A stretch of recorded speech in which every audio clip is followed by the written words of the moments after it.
Okay, so game 4 here looked to me to be a straightforward scry and pool thing with candlestick makers. You do have no action, so you'd have to pick your terminal wisely, whether it be Death Card or Haggler or Farmer's Market. Vassal is a little bit scary just because you can't thin, and that's why it's slow, this scry and pool thing, because there's no trashing. And I am not about, playing Vassal Roulette and hoping the top card of your deck is an action card. So probably not Vassal. Haggler is a little bit uncomfortable on this board. Because if you buy a Scry and Pool with a Haggler and play, I mean, okay, you could get the Candlestick Maker, but I don't know, it's still a little bit uncomfortable because what else, on higher price points, what are you going to haggle? You can't haggle into Scry and Pool. So you'd have to haggle one of these extra terminals, which might be okay. Like, I don't mind playing with a Death Card and a Haggler. Anyways, so I go for Stick, Candlestick Maker, and Potion. My opponent goes double silver, and I see where he's going immediately from the double silver opening treasure trove, and he does buy one on turn 3. So I, rub my hands together, lick my lips. I said, okay, we have a challenge on our hands here. Can we beat the treasure trove thing? Can we beat the treasure trove thing? I don't have a very good handle on how good treasure trove is, or when it is good, when it's like not even good, when it is like competitive to do so. Haggler for my opponent, which is very reasonable with what he's going for, and a second treasure trove, which I also agree with if you're pursuing the treasure trove thing. One additional benefit to going for the treasure trove thing is that you get a lot of gold in your deck and there's farmland on the board, so it's a little bit easier to get to province, I think. Now, with regard to my building here, I do have a few candlestick makers on my deck, and I would like to ease up on the candlestick makers for now. I only have one potion, not one potion, one scrying pool, turn 7. On my second shuffle, I believe I drew into one potion and was not able to pick up a scrying pool. So that's very, very bad. If I want to have any chance of beating this thing, I cannot win with just one potion, with one scrying pool in my deck. I need a good few scrying pools, like 5 or 6. I need to counteract the junk. I need to be able to draw the candlestick makers. If you buy a bunch of candlestick makers early, your hands are going to look like this. Candlestick maker 4 coppers, candlestick maker copper, estate potion, right? That's not good. The reason for the second potion was, well, what I've been talking about. I need Shrine Pool to have a chance to win here. I know it's not an action card, but if it could help me out with the Shrine Pool split, then I think it's worth it. My opponent goes for the first province there, so already the pressure is on. It is on, and farmland here for my opponent. So putting the farmland into his deck is very good for him. Like I said, it makes it a bit easier to buy province. Somebody described farmland as a silver with which you can only use it to buy provinces, which is, yeah, okay, kind of true. I see it, but I don't know. I found this a real weird way of thinking about farmland. Now I go for the death card here. I have no idea what I'm doing at this point. The death card is definitely too early. I don't have nearly enough scrying pools to help support that. I'll have triple terminal collision here with the market, the haggler, and the death card, even if I am able to see everything. My opponent farmlands a gold here. That's how much money he has. He has 3 treasure troves by this point, a haggler, and is coming along quite nicely. I'm not fast enough. I'm not fast enough. My shuffles didn't help, but I also think that the treasure trove thing is better.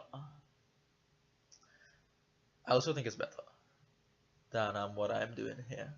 The lack of trashing really kills the scrying pool thing. Like the big catch or the big goal of the scrying pool thing is, okay, I'm going to have all these candlestick makers which are easy to buy because they only cost 2 and they give you the plus buy already, and I'll use my scrying pool, drop all 10 into play. That's 10 coins every turn, or 8 or 9 coins every turn, very reliably with enough buys to do all kinds of fancy things.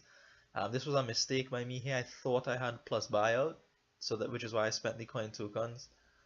I thought I could go for province and scrying pool. Turns out I had 10 potion on 1 buy and I choose to buy a scrying pool.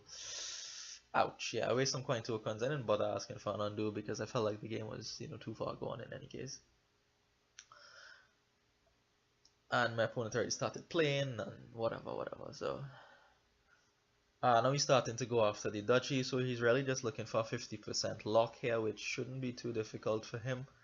I have purchased a province, but um, you could see where this game is going from here, right? Especially with the farmlands in my opponent's deck, he should be able to get up to the province. Now the scrying pool does help a little bit, and this is again why I wanted them early, because they can't discard cards off the top of the deck.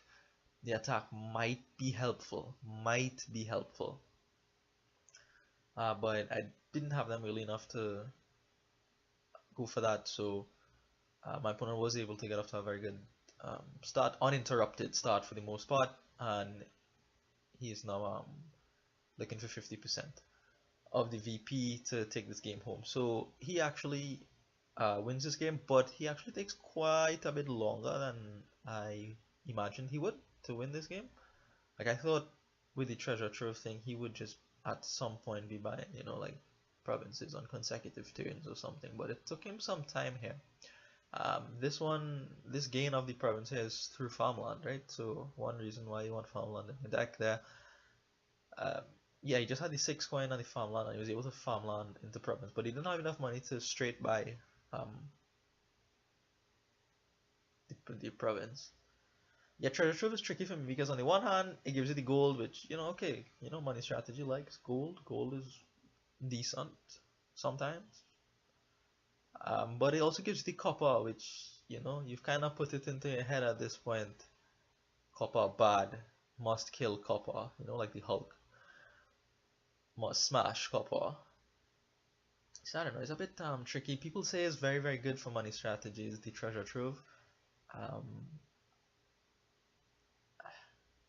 I don't know, I don't have a handle on it yet. I can see that it's very, very good if you're going for something like duchies and dukes or silk roads. You just throw one in your deck and you're good. You don't have to worry about anything again after that, unless they trash it, your opponent, that is. So anyways, the game is gonna peter out. I think I do resign shortly if my opponent buys the penultimate province. I do resign.